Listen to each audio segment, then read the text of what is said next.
اور خطا پر تھی، جب مانگ رہی تھی خطا پر تھی اور خطا پر تھی، جب مانگ رہی تھی خطا پر۔ جب قیامت کا دن ہوگا تو ایک منادی ندا کرے گا، اے اہل محشر اپنے سر جھکاؤ، آنکھیں بند کر لو تاکہ سیدہ طیبہ حضرت فاطمہ الزہرا بنت محمد مصطفیٰ پل صراط سے گزر جائیں۔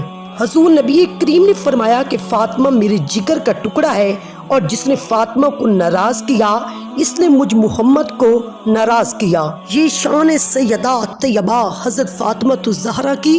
علامہ اقبال فرماتے ہیں کہ مریم صرف ایک نسبت کی وجہ سے معزز ہیں کہ وہ حضرت عیسیٰ کی والدہ ہیں، مگر سیدہ طیبہ حضرت فاطمہ الزہرا شہزادی کونین تین نسبتوں کی وجہ سے زیادہ عزیز ہیں۔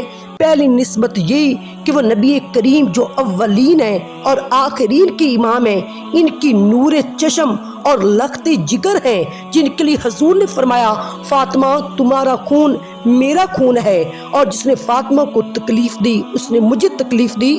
دوسری نسبت یہ ہے کہ وہ تاجدار حل عطا کی زوجہ ہیں، مولا کائنات شیر خدا کی زوجہ ہیں۔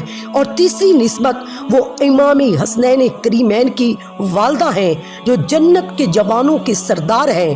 حضرت عبداللہ بن زبیر بیان کرتے ہیں رسول خدا نے فرمایا بے شک فاطمہ میری جان کا حصہ ہے، اسے تکلیف دینے والی چیز مجھے تکلیف دیتی ہے اور اسے مشقت میں ڈالنے والا مجھے مشقت میں ڈالتا ہے۔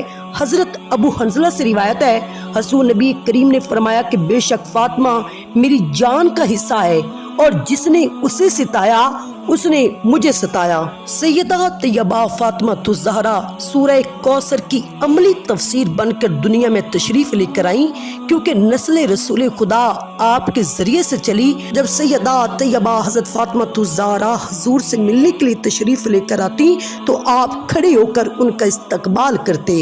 یہ حضور کی وہ طاہرہ وہ پاک بیٹی ہیں جس کے بارے میں یہ لوگ کہتے ہیں کہ وہ خطا پر تھیں۔ اگر وہ سیدہ طیبہ فاطمہ الزہرا آپ حضرت ابو بکر صدیق کے پاس گئی تھی یا نہیں گئی تھی، کیونکہ علماء کا اختلاف ہے، کچھ کہتے ہیں گئی تھی کچھ کہتے ہیں نہیں گئی۔ اگر گئی تھی تو وہ معاملہ بھی اللہ کی عدالت میں ہے، اگر نہیں گئی تھی تو بات ہی ختم۔ آپ کون ہوتے ہیں؟ آپ کو کس نے حق دیا کہ حضور کی اتنی شان والی بیٹی کو کہیں کہ وہ خطا پر تھیں؟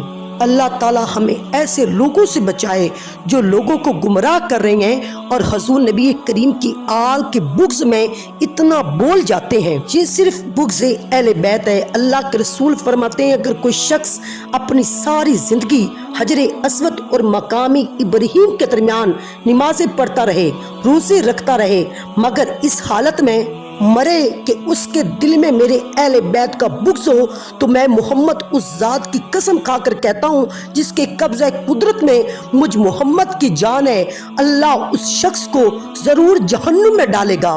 حضور نبی کریم نے فرمایا میرے اہل بیت کی مثال کشتی نوح کی طرح ہے، جو اس میں سوار ہو گیا نجات پا گیا، اور جو پیچھے رہ گیا وہ ہلاک ہو گیا، برباد ہو گیا۔